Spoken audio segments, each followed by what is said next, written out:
My name's Amelia, and I was born with cerebral palsy. Now, I'm not gonna sugarcoat it, growing up wasn't exactly a walk in the park. My parents? Well, let's just say they had a hard time wrapping their heads around having a kid like me. My brain works just fine, but my spine's got a mind of its own, and my left arm? It's a bit of a slacker.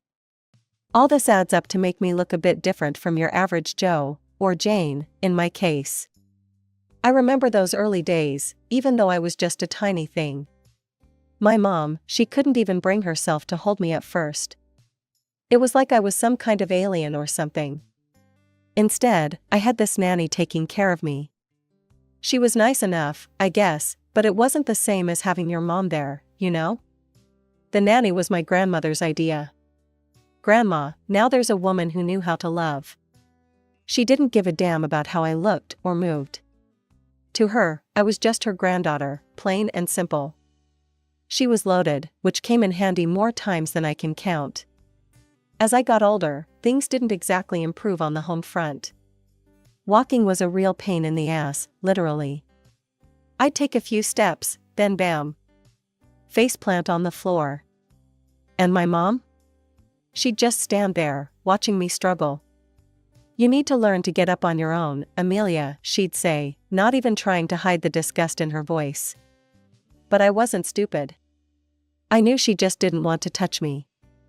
It was like I had cooties or something. Things really took a turn when I hit the big 0 to 5.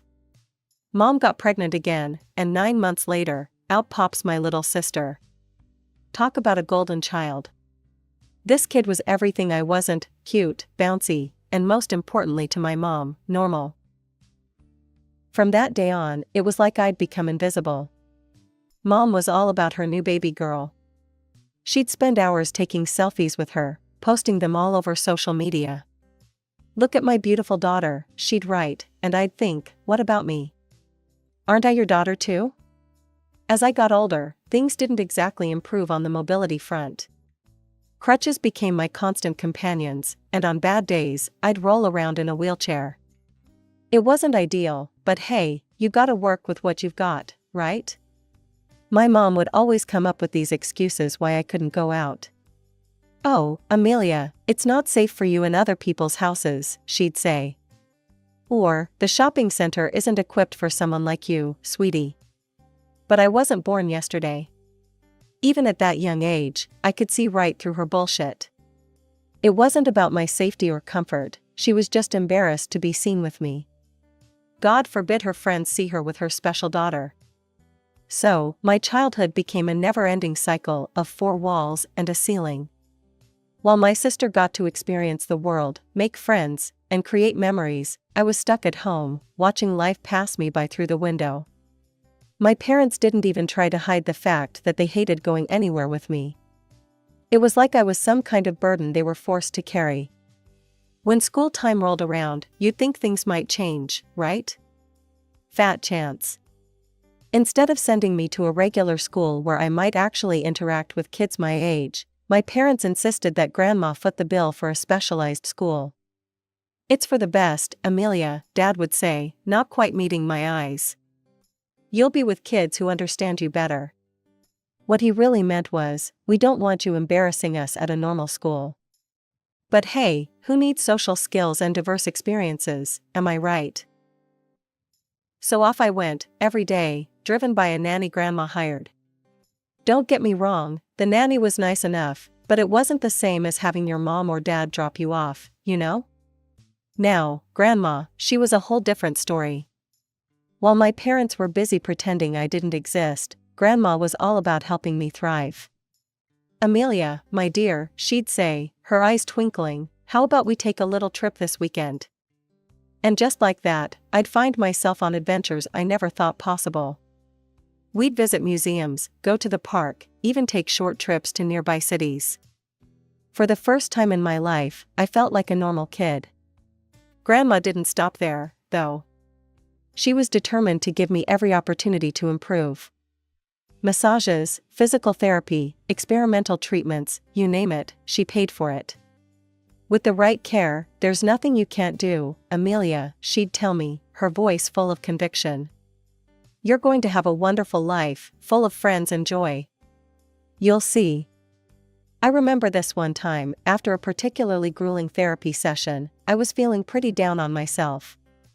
Grandma noticed, of course, she always did. "What's wrong, sweetheart?" she asked, sitting down next to me. "Why bother with all this, Grandma?"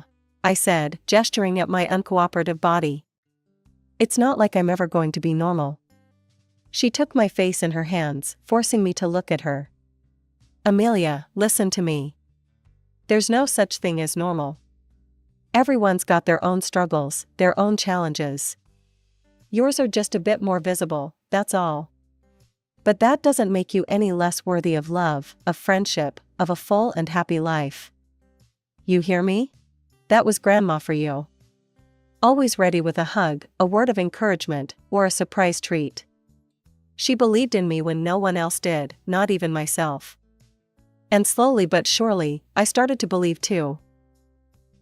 It was Grandma's birthday, and she dropped a bombshell on us. She wanted to celebrate at a fancy restaurant. Now, for most families, this wouldn't be a big deal. But for us? It was like she'd suggested we all go skydiving. The next day, Mom came into my room with a forced smile. "Amelia, honey, Grandma's having a birthday dinner at a restaurant. But you're not feeling well, right? It's probably best if you stay home." I knew the drill. I was supposed to nod and agree, be the good, understanding daughter. But something in me snapped. "Actually, Mom, I feel fine. I'd love to go to Grandma's dinner." The color drained from her face. "Oh, but the restaurant might not be accessible. And you know how tired you get. It's really better if you stay home." Before I could argue, the doorbell rang. Mom's eyes widened in panic. "That's Grandma. Quick, get in bed and pretend you're sick." But it was too late. Grandma bustled in, took one look at me sitting up in my wheelchair, and smiled knowingly. "There's my girl. All ready for dinner, I see." Mom started sputtering some excuse about me being ill, but Grandma wasn't having it. She walked right up to me, put her hand on my head, and declared, "Doesn't feel like a fever to me. Come on, Amelia, let's get you to that restaurant." And just like that, we were all piling into Grandma's car, me in my wheelchair, my sister in her frilly new dress, and my parents looking like they were headed to a funeral instead of a birthday celebration. The restaurant was buzzing when we arrived. I saw relatives I hadn't seen in years, and to my surprise, they seemed genuinely happy to see me. As we settled in for dinner, I couldn't help but notice how Mom positioned herself as far from me as possible. She was chatting and laughing with everyone else, but it was like I didn't exist. I tried my best to eat neatly, I really did. But sometimes my hand just doesn't cooperate, you know? I saw Mom wince every time I dropped food or made a mess. Grandma, bless her heart, didn't miss a beat. She helped me when I needed it, chatted with me like I was the most interesting person at the table, and made sure I was comfortable. At one point, she called out Mom. "Susan, why aren't you helping Amelia with her meal?" Mom's face flushed red. She quickly scooped up my sister and plastered on a fake smile. "Oh, I can't manage both girls at once, Mom. You know how it is." I saw the flash of anger in Grandma's eyes, but before she could say anything, Dad stood up abruptly. "Well, this has been lovely, but I think it's time we headed home. Amelia looks tired." I wasn't tired. I was having the time of my life. But I knew better than to argue. As Dad wheeled me out, I caught sight of Grandma's face. She looked sad and disappointed, but she gave me a little wink. It was her way of saying, "Don't worry, I've got your back." As we drove home in silence, I couldn't help but think about the evening. Yeah, it had been awkward and uncomfortable at times. But for a few brief moments, I'd felt like part of a real family. And you know what? That feeling was worth all the awkwardness in the world. The feeling of awkwardness accompanied me all my childhood. Whenever we had visitors, you know, the normal people my parents actually wanted to associate with, I'd get the same old song and dance. "Amelia," Mom would say, her voice sickly sweet, why don't you go to your room for a bit? We're having company. At first, it stung. But over time I got used to it. So, I'd will myself into my room, shut the door, and wait. I'd hear the laughter, the chatter, the sounds of a normal family having a normal time. And I'd sit there, alone, trying not to feel like a freak in my own home. But you know what? I'm nothing if not adaptable. I taught myself to cook, even though my hands shook and I dropped more than a few plates along the way. I learned to draw, pouring my feelings onto paper when I couldn't express them out loud. And I wrote. Boy, did I write. Poems mostly, little snippets of emotion that I could never quite say out loud. The funny thing is, for a while there, I thought I had an ally in all this. My little sister, when she was just a tiny thing, she used to love me. Like, really love me. She'd toddle into my room, all big eyes and chubby cheeks, and just want to be near me. I remember this one time, she must have been about 3. She came into my room while I was drawing. Mia, she squealed, she couldn't quite manage Amelia yet. Draw me. So I did. It wasn't great, mind you, a wobbly circle for a head, stick arms, and legs. But to her? It was a masterpiece. She hugged that paper like it was made of gold. But then Mom walked in. The look on her face when she saw her precious baby girl cuddled up next to me? You'd think she'd caught her playing in mud.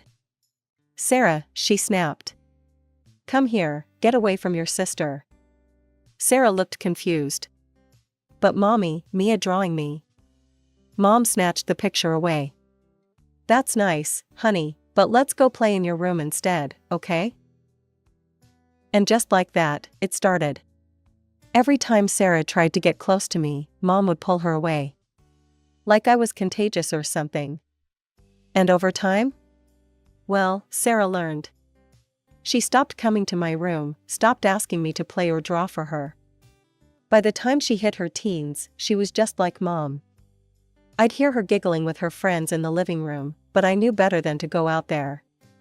One day, I wheeled myself out to get a glass of water, forgetting she had friends over. The look of horror on her face when she saw me? It was like looking at a mini version of Mom. Amelia, she hissed. Go back to your room. My friends are here. And just like that, I was back in my sanctuary, my prison, my room. But you know what? It didn't hurt as much as it used to. Because in that room, I wasn't Amelia the freak, Amelia the embarrassment. I was just Amelia. The girl who could cook a mean omelet, draw pictures that made people smile, even if those people were just me and Grandma, and write poems that captured all the things I couldn't say out loud. Meanwhile, life went on, and graduation came. Man, what a mix of emotions that was. There I was, surrounded by my classmates, other special kids like me. And you know what? For once, I felt normal. We were all different in our own ways, but here, in this moment, we were the same. Kids who'd made it despite the odds. I remember looking around at all the smiling faces, the proud parents, the teary-eyed teachers. And for a moment, just a moment, I let myself feel proud too. I'd done it. Despite everything, I'd actually done it. But then reality came crashing back. My eyes scanned the crowd, searching for familiar faces. Mom, Dad, Sarah? Nope, nope, and nope. They were probably sipping cocktails on some beach right about now, enjoying their much-needed family vacation. Funny how their idea of family never seemed to include me. But you know who was there? Grandma. Front and center, beaming like I'd just won the Nobel Prize or something. When they called my name, I swear her cheers were loud enough to shake the rafters. Fast forward a few months, and suddenly the house was buzzing with excitement. Mom and Dad's 20th wedding anniversary was coming up, and they'd decided to go all out. They were making a whole damn movie about their happy family life. I remember thinking, well, this should be interesting. For 2 weeks straight, it was like living in some bizarre reality show. We were dragged from location to location, the local entertainment center, some picturesque nature spot, even a yacht. Where'd they even get a yacht? We'd change clothes more times than I could count, pose for endless photos, record cheesy congratulations, and even sing songs. It was exhausting, but I'd be lying if I said it wasn't also kind of fun. For once, I was included.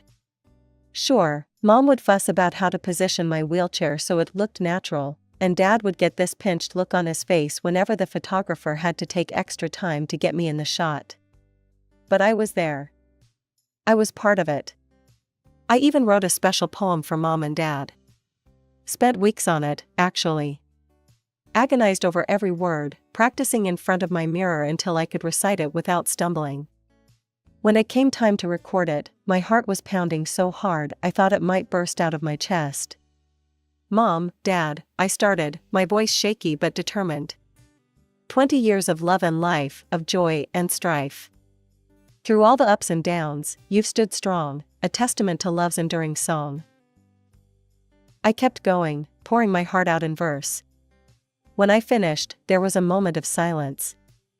I looked up, half expecting to see tears in their eyes or something. Instead, Mom was fussing with Sarah's hair, and Dad was checking his watch. That was nice, Amelia, Mom said, not quite meeting my eyes. Very creative. Now, let's get Sarah set up for her piano piece, shall we? And just like that, my moment was over. But you know what? I didn't let it get me down. Because for those 2 weeks, I'd been part of something. I'd contributed. And even if they couldn't appreciate it, I knew I'd done something special. The big day was approaching fast. The director had been working his magic, weaving together our new footage with clips from the family archives. I was buzzing with excitement, eager to see how it all came together. When the finished product arrived, I wheeled myself into the living room, ready for the grand unveiling. But Mom quickly intercepted me. "Oh, Amelia," she said, that fake sweetness coating her words like cheap syrup, "we're saving it for the party. You'll see it with everyone else. It'll be more special that way." Finally, the day of the anniversary party arrived. Grandma's place was decked out like something out of a movie itself. Her sprawling lawn had been transformed into an outdoor cinema, with plush pillows scattered across the grass for seating. As the sun began to set, casting a warm glow over everything, guests started to arrive. "All right, everyone," Dad called out, clinking his glass for attention. "If you'd all like to take a seat, we're about to start the show." There was a flurry of movement as people settled onto the pillows. I stayed in my wheelchair, parked next to Grandma. She gave my hand a squeeze as the movie began to play. The opening shot was of Mom and Dad on their wedding day. They looked so young, so happy. Mom's dress was beautiful, and Dad couldn't take his eyes off her. I felt a lump form in my throat. Then came a montage of their early years together. Vacations, parties, lazy Sundays at home. They looked so in love, so carefree. I searched each frame, waiting for my entrance. But as the timeline of their lives unfolded on the screen, a sinking feeling began to grow in my stomach. There were shots of them with friends, with colleagues, with other family members. But I was nowhere to be seen. Then came footage of Mom's pregnancy, and my heart leapt. This is it, I thought. This is where I come in. But no.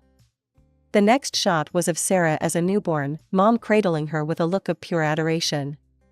Dad hovering proudly nearby. The movie continued, showing Sarah growing up. Her first steps, first day of school, dance recitals, family vacations. It was like watching a parallel universe where I didn't exist. Then came the footage from our recent shoots. I held my breath, waiting to see myself on screen. There was our family, singing and dancing, looking like the picture-perfect unit. But I wasn't there.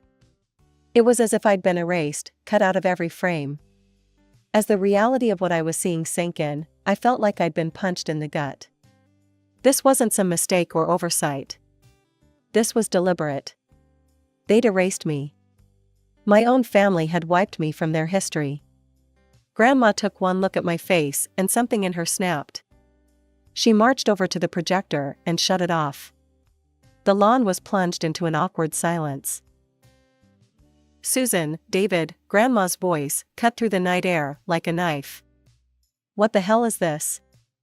The guests started murmuring uncomfortably. Dad stepped forward, trying to calm things down. Now, Mom, let's not make a scene. But Grandma was just getting started. Make a scene? You want to talk about making a scene? How about erasing your child from your family history? That's one hell of a scene if you ask me. Mom's face had gone pale. It's not like that, she stammered. The photographer said Amelia wasn't photogenic. We were just trying to put our best foot forward. Grandma let out a harsh laugh. Oh, that's rich, Susan. Shall we talk about how you wanted to abandon her the day she was born? How I had to promise financial support just to get you to keep your own child. Gasps rippled through the crowd. I felt like I was going to be sick. I've supported this family for years, Grandma continued. Paid for your vacations, your luxuries.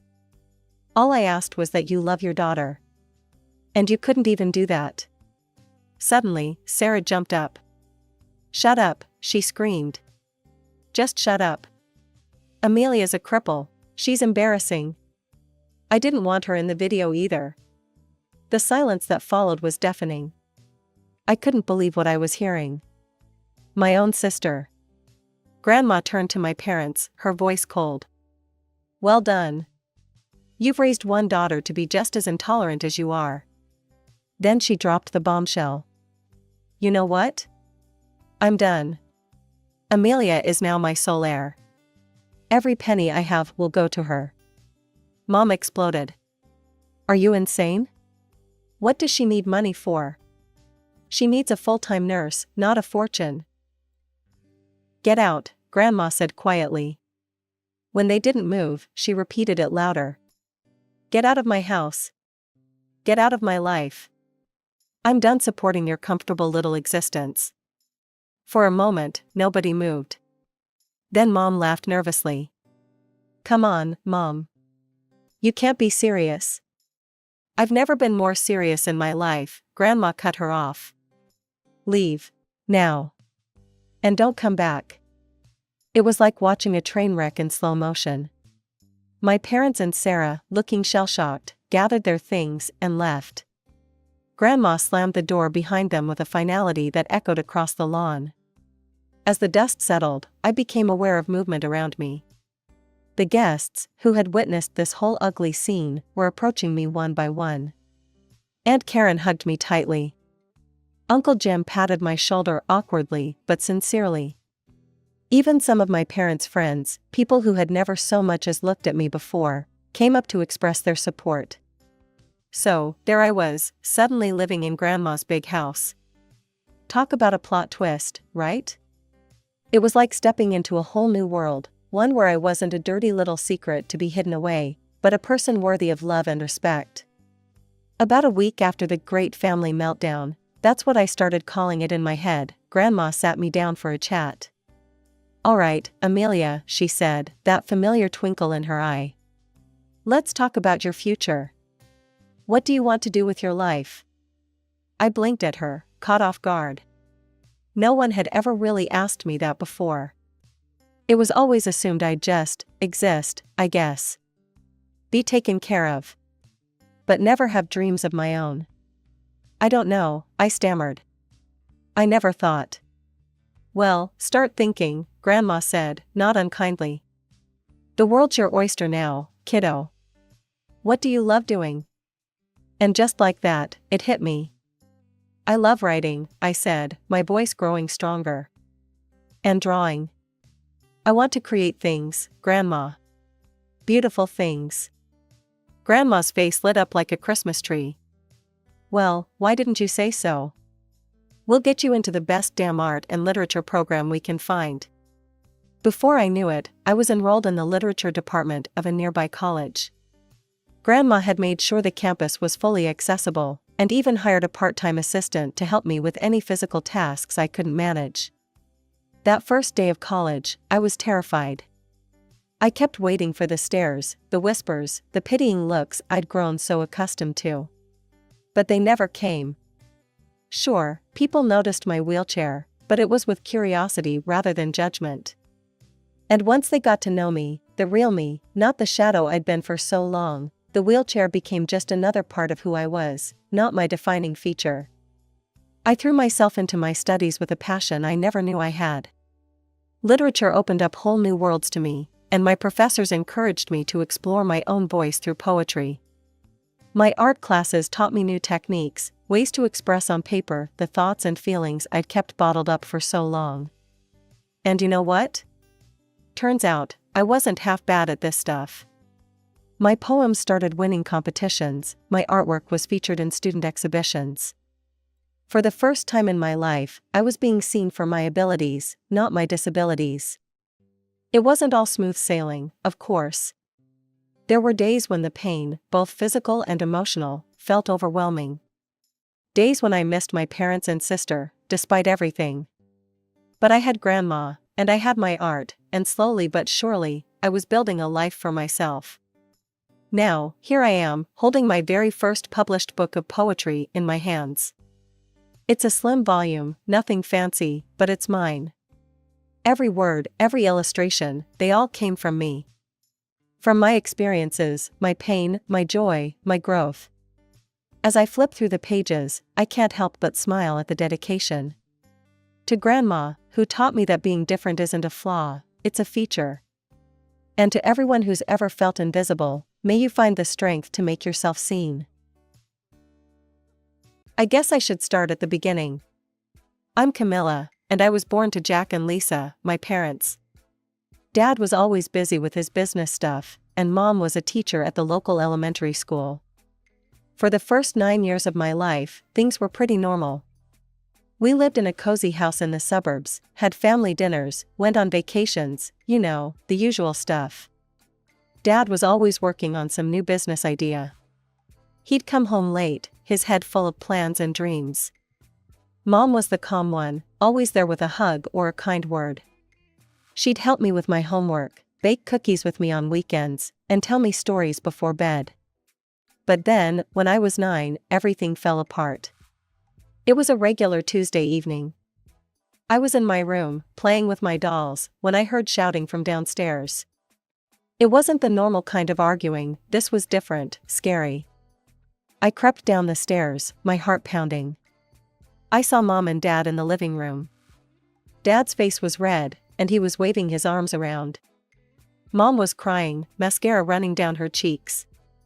"How could you, Lisa?" Dad yelled. "With Mark? My God, he's been to our house for dinner." Mom was sobbing now. "I'm sorry, Jack, it just happened. I didn't mean for it to."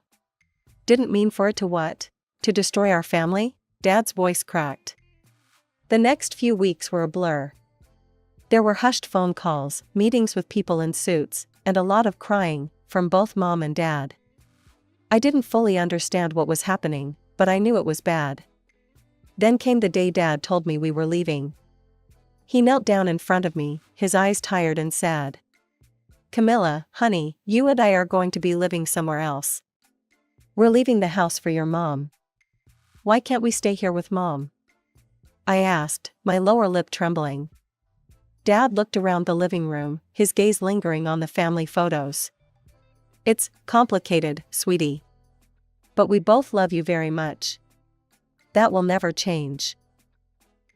As Dad and I drove away from our house, my stuffed animals and favorite books piled in the back seat, I felt like my whole world was crumbling. I didn't know it then, but this was just the beginning of a long, painful journey. Life with Dad turned out to be way different than I expected. At first, I thought we'd be struggling, you know? But Dad's business suddenly took off. Before I knew it, we were moving into this huge house, even bigger than our old one. It was weird, living somewhere so fancy when I still felt so messed up inside. Dad was working all the time. He'd leave before I woke up and come home after I was in bed. A lot of days, I'd end up at Grandma and Grandpa's house, that's Robert and Eleanor, Dad's parents. "Camilla, honey, come help me with these cookies," Grandma would say, trying to keep me busy. Grandpa would take me out to the garden, teaching me the names of all the plants. They were nice and all, but But it wasn't the same as having my parents around. When Dad was home, he was different. Stricter, I guess. "Camilla, have you done your homework?" he'd ask as soon as he walked in the door. Or, "Camilla, your room's a mess. Clean it up before dinner." It was like he was trying to be both mom and dad, and not really managing either. But I gotta give it to him, he was trying. Every Sunday became what he called Daddy-Daughter Day. We'd go out and do stuff together, just the two of us. Mini golf was his favorite, he'd get so into it, acting all goofy and competitive. "Watch out, Camilla. I'm going for a hole-in-one," he'd shout, making me laugh despite myself. Sometimes we'd go get ice cream. I'd always get the triple chocolate fudge, and he'd pretend to be grossed out. "How can you eat that sugar bomb?" he'd ask, while secretly stealing spoonfuls when he thought I wasn't looking. Other times, we'd hit up the local museum. Dad would read every single plaque out loud, putting on different voices for each one. In 1492, Columbus sailed the ocean blue, he'd say in this ridiculous pirate voice, making me giggle and the other visitors stare. When I turned 10, Dad signed me up for piano lessons. I wasn't too thrilled about it at first, but it turned out to be pretty cool. Dad would come to every recital, sitting in the front row with this big, goofy grin on his face. Even when I messed up, which was a lot, he'd be the first one on his feet, clapping like I'd just won a Grammy or something. But even with all that good stuff, I couldn't help missing Mom. Some nights, when Dad was working late, I'd pull out our old family photo albums. There was Mom, smiling in every picture. I'd trace her face with my finger, trying to remember what her laugh sounded like, or the smell of her perfume. Once a month, like clockwork, I'd get to see Mom. These court-ordered visits became the highlight of my calendar, circled in red and counted down to with a mix of excitement and anxiety. The first time I saw her after the split, it was awkward as hell. We just stood there, staring at each other like strangers. Then Mom burst into tears and pulled me into a hug so tight I could barely breathe. After that, our visits became a whirlwind of activities and indulgence. It was like Mom was trying to cram a month's worth of mothering into a single day. She'd take me shopping, buying me clothes that made me feel grown up and cool. I remember trying on this crop top and thinking I was hot shit. "You look beautiful, sweetie," Mom gushed. When I wore it home, Dad nearly had a heart attack. "Absolutely not," he said, his face turning red. "Go change, now." I stomped up to my room, furious. "Mom lets me wear it," I muttered. "Well, I'm not your mother," Dad shot back. The next visit, Mom took me to this fancy cafe. The kind of place with tiny sandwiches and waiters in bow ties. "Order whatever you want, honey," Mom said with a wink. I went nuts. Chocolate cake, ice cream sundae, 3 different kinds of soda. By the end, I was so hyped up on sugar I was practically vibrating. Dad wasn't thrilled when I came home bouncing off the walls. "What did she feed you?" he grumbled, watching me zoom around the living room. But the best visit was when Mom surprised me with a trip to Adventureland, the local amusement park. We rode every roller coaster twice, screaming our heads off and laughing until our sides hurt. As we sat on a bench, sharing a massive cotton candy, Mom got this faraway look in her eyes. "Remember when we used to have family picnics in the backyard?" she said softly. "Your dad would burn the burgers, and we'd end up eating ice cream for dinner." I nodded, a lump forming in my throat. Those memories seemed like they belonged to someone else now. Mom squeezed my hand. "I miss those days, Camilla. I miss you. Maybe someday we could be a family again." My heart leapt at her words. "Really?" I asked, hardly daring to hope. She smiled, but it didn't quite reach her eyes. "We'll see, sweetie. We'll see." For weeks after, I'd daydream about moving back in with Mom, about our family being whole again. But then I'd look at Dad, see him trying so hard to make pancakes shaped like Mickey Mouse, and feel guilty for even thinking about leaving. Just before my 12th birthday, Mom dropped a bombshell. She was getting married to Mark. Yeah, that Mark, with whom she'd had an affair with. The wedding was like something out of a fairy tale. Mom looked stunning in her white gown, and Mark, well, he looked happy. I stood there in my frilly bridesmaid dress, watching them exchange vows, and felt torn in two. Part of me was happy for Mom. She was glowing, laughing in a way I hadn't seen in years. But another part of me couldn't help thinking about Dad, alone in our big empty house, probably buried in work or binge-watching some crappy TV show. After Mom and Mark's wedding, things started to change. Our visits took on a new flavor. Mark was always there now, hovering in the background like an eager puppy. He'd ruffle my hair and say stuff like, "I always dreamed of having a daughter just like you, Camilla." It was nice, I guess. Weird, but nice. And the way Mom would beam at him when he said it, like he'd just handed her the moon or something, well, that made me feel good too. Like maybe this whole messed up situation could work out after all. Mom started talking more and more about me living with them. She'd go on and on about this room they were planning for me. "It'll have a window seat, Camilla," she'd say, her eyes sparkling. "Just like you always wanted. And we can paint it any color you like." I'd nod and smile, trying to ignore the knot in my stomach. It felt like betraying Dad to even think about it. Our shopping sprees became less frequent.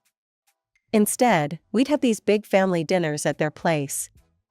Mark would cook, he wasn't half bad, actually, and then regale us with stories about his work. Mom would hang on his every word, and I'd sit there, pushing food around my plate, feeling like a third wheel in my own family. When I turned 14, everything kicked into high gear. Mom started calling me every week, sometimes more. She'd show up at my school events unannounced, bringing me flowers or taking me out for ice cream after. "You know, Camilla," she'd say, stirring her coffee, "you're old enough now to decide where you want to live. The courts would listen to you." I'd freeze up every time she brought it up. Part of me wanted to jump at the chance, to go back to the way things were before. But another part wasn't so sure anymore. One day, she showed up at my debate club meeting. I was in the middle of arguing about climate change when I saw her slip into the back of the room. After it was over, she rushed up to me, beaming. "Oh, Camilla, you were wonderful," she gushed. "You know, if you lived with us, you could join the debate team at your new school. They're state champions." I felt my stomach clench. "Mom, just think about it, okay," she said, squeezing my arm. "We want you home with us." As I watched her leave, I felt torn in two. Home. What did that even mean anymore? That night, I lay in bed, staring at the ceiling. I thought about Mom and her new perfect life with Mark. I thought about Dad, working himself to the bone to give me everything I needed. I was 14 years old, and the weight of the world felt like it was on my shoulders. How was I supposed to choose? How could I possibly make a decision that wouldn't hurt someone I loved? My 15th birthday was coming up, and instead of being excited, I was dreading it. Mom and Dad were at each other's throats about who would host my party. It all came to a head at this family dinner at Dad's place. "She's been living with me for years, Lisa," Dad growled, stabbing his fork into his steak. "Of course I'm hosting her party." Mom's eyes flashed. "She's my daughter too, Jack. I have a right to celebrate her birthday." I just sat there, pushing my peas around my plate, wishing I could disappear. Then Mom dropped the bomb. "Camilla," she said, her voice suddenly soft, "you're old enough now to decide where you want to live. Who do you choose?" The room went dead silent. I could feel everyone's eyes on me, Mom's hopeful, Dad's hurt, Mark's expectant. My throat closed up. I couldn't breathe. "I want to live with Mom," I whispered, my voice barely audible. The look on Dad's face. God, I'll never forget it. It was like I'd reached into his chest and ripped out his heart. He just crumpled. Before I knew it, I was packing my bags. Mom and Mark were over the moon, helping me move my stuff into their place. Dad just stood in the doorway, watching, his eyes hollow. "You can come back anytime, Pumpkin," he said as I left. Anytime. The first few weeks at Mom and Mark's were like a dream.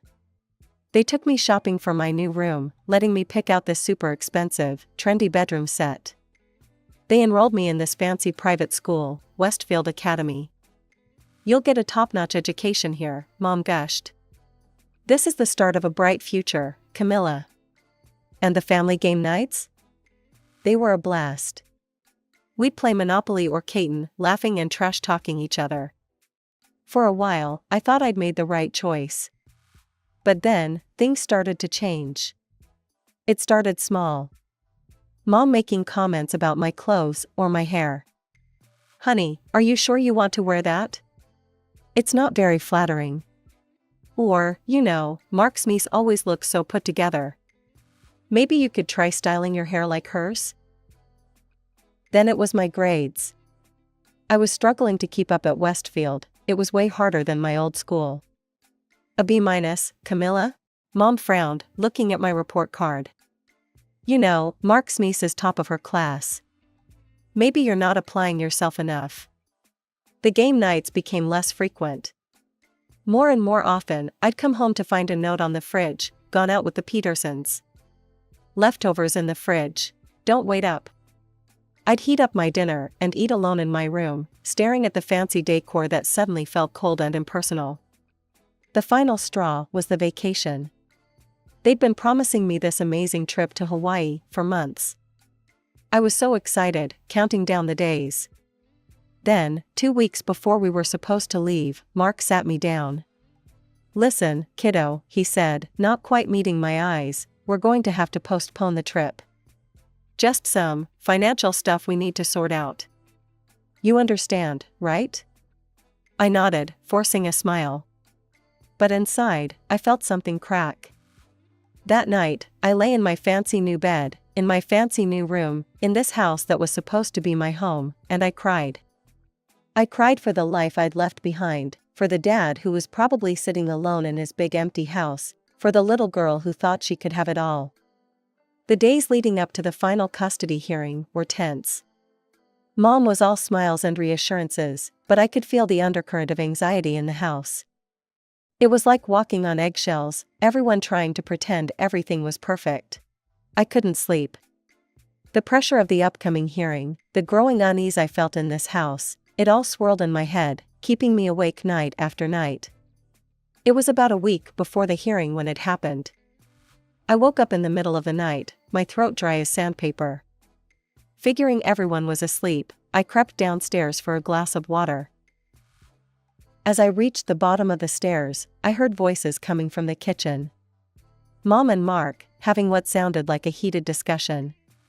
I froze, not wanting to interrupt. That's when I heard it. "I'm tired of pretending that I like having her here," Mark's voice, harsh and annoyed. "The kid is constantly draining our resources." My heart stopped. I pressed myself against the wall, hardly daring to breathe. I know, Mom replied, her voice low and urgent. "But think about the tax breaks and the alimony. Once we have full custody, we'll have a steady income stream from Jack." I felt like I'd been punched in the gut. Mom was using me for money? Mark's voice again, skeptical. "I hope it's worth it. I didn't sign up to be a full-time dad to a teenager." "Just a little longer," Mom said, her voice soothing now. "Once she's officially ours, we can start setting some stricter rules. Maybe even send her to boarding school." I didn't wait to hear more. I bolted back upstairs, my need for water forgotten. I dove under my covers, shaking, tears streaming down my face. It had all been a lie. The shopping trips, the fancy school, the family game nights, it was all just a show. They didn't want me. They wanted Dad's money. I barely slept that night, replaying their words over and over in my head. When morning came, I dragged myself downstairs, feeling like a zombie. "Morning, sweetie," Mom chirped, way too cheerful. "Ready for breakfast?" I nodded, not trusting myself to speak. I poked at my cereal, my stomach churning. "Everything okay, Camilla?" Mark asked, peering at me over his newspaper. "You look a little pale." I forced a smile. Just nervous about a test, I lied. They exchanged a look. Well, don't stress too much, Mom said, patting my hand. I'm sure you'll do great. I wanted to scream. I wanted to flip the table, to tell them I knew everything, to demand how they could do this to me. But I didn't. I just sat there, nodding and smiling, playing the part of the perfect daughter. As soon as breakfast was over, I retreated to my room. I sat on my bed, staring at the fancy decor that now felt like a prison. What was I going to do? The hearing was in a week. If I didn't say anything, I'd be trapped here, with people who saw me as nothing more than a paycheck. The day of the custody hearing arrived like a thunderclap. The courtroom was packed. Mom and Mark sat on one side, both looking confident and put together. On the other side was Dad, with Grandma and Grandpa right behind him. Dad looked tired, resigned, like he'd already accepted defeat. As the lawyers droned on, presenting their arguments, I sat there in silence, my hands clenched so tight my knuckles were white. I could feel the weight of everyone's eyes on me, their expectations pressing down like a physical thing.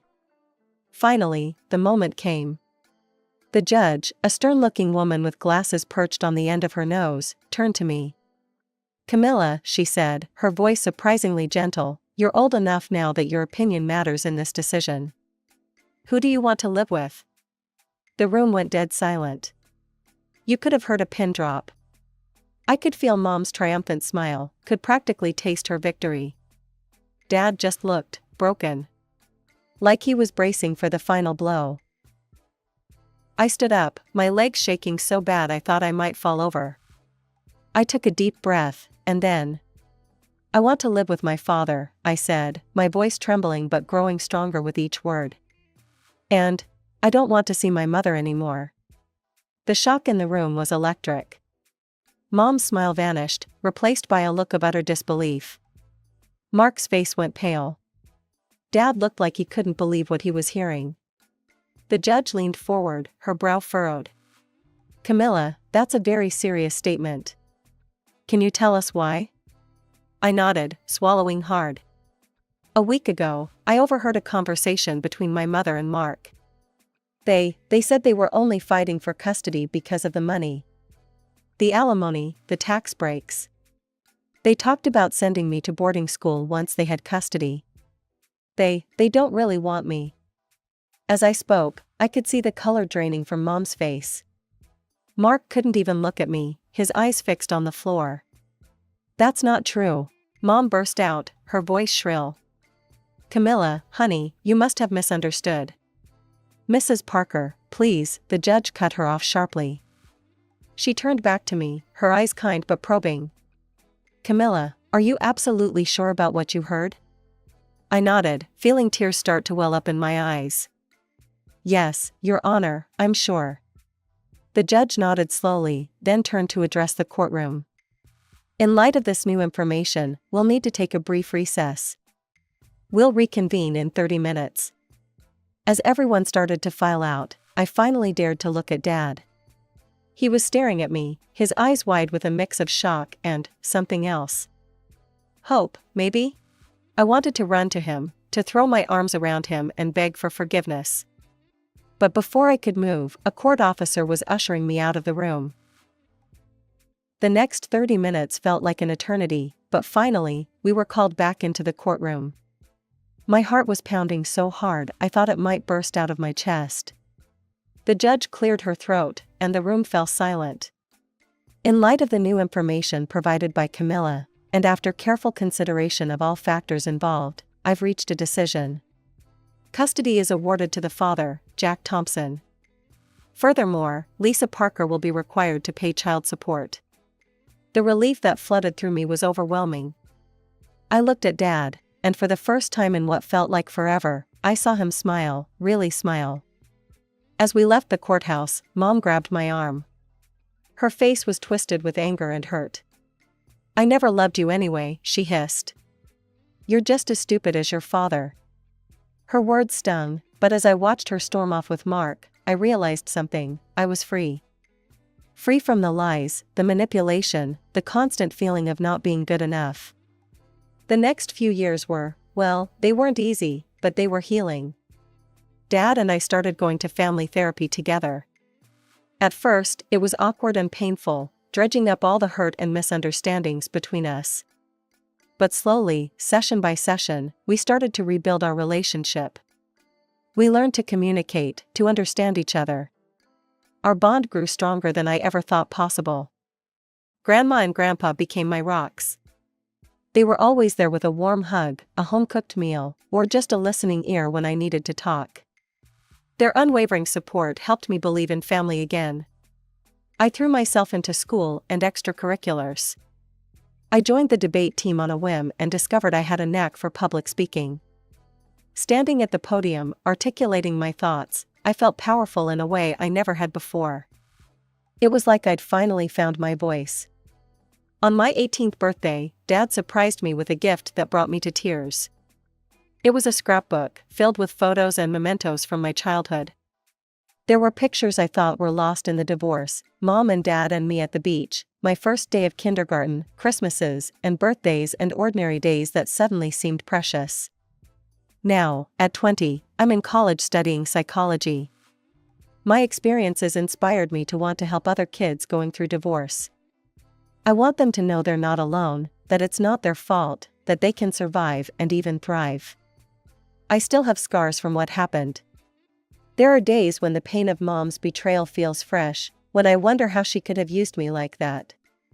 But I'm learning to use that pain as fuel, to turn it into something positive. I've started speaking at conferences about children's rights in divorce proceedings. I tell my story, hoping it will make a difference. Maybe if one judge, one lawyer, one parent hears it and thinks twice about using a child as a pawn, it will all be worth it. Dad comes to every one of my speaking engagements. He sits in the front row, beaming with pride. Sometimes I catch him wiping away a tear when I talk about how far we've come. As for Mom, I haven't spoken to her since that day at the courthouse. Sometimes I think about reaching out, but I'm not ready. Maybe someday, but not yet. For now, I'm focused on healing, on building a future, on becoming the person I want to be. Life isn't perfect. I still have trust issues, still struggle with self-doubt sometimes. But I'm learning, growing, healing. And I'm surrounded by people who love me for who I am, not what I can do for them.